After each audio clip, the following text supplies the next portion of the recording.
সামনে থেকে গুলি করে নিয়ে দাঁড়ায় আছে, পেছন থেকে মারেন কেন? প্রতিটা গেটে এমন ভাবে পুলিশ দাঁড়িয়ে আছে যেন 1952 সালের 144 ধারা ভঙ্গ করে আমি ভেতরে আসছি। গুলি কিভাবে করে, কোন সাহসে?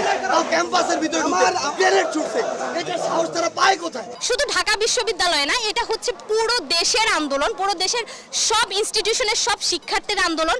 আমরা বলবো যে হল ছাড়া নির্দেশ দিলে আপনারা হল ছাড়বেন না, ইনস্টিটিউশন ছাড়া নির্দেশ দিলে ইনস্টিটিউশন ছাড়বেন না।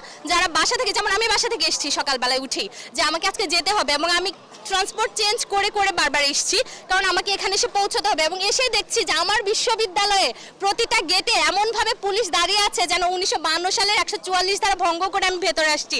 এবং তাদের যে চাহনি, সেই চাহনি ছিল যে কে যাচ্ছে, এবং আমিও তাদের দিকে উল্টো চাহনি দিয়েছি যে ভাই এটা আমার ক্যাম্পাস এবং তুমি এসে দাঁড়িয়েছো আমার ক্যাম্পাসে, আমি আমার ক্যাম্পাসে ঢুকতে পারি। পুলিশ বিজিবি এই সাহস কোথায় পায় ঢাকা বিশ্ববিদ্যালয়ের ভিতরে ঢুকে শিক্ষার্থীদের উদ্দেশ্যে গ্রেনেড ছোড়ায়? অবশ্যই তাদেরকে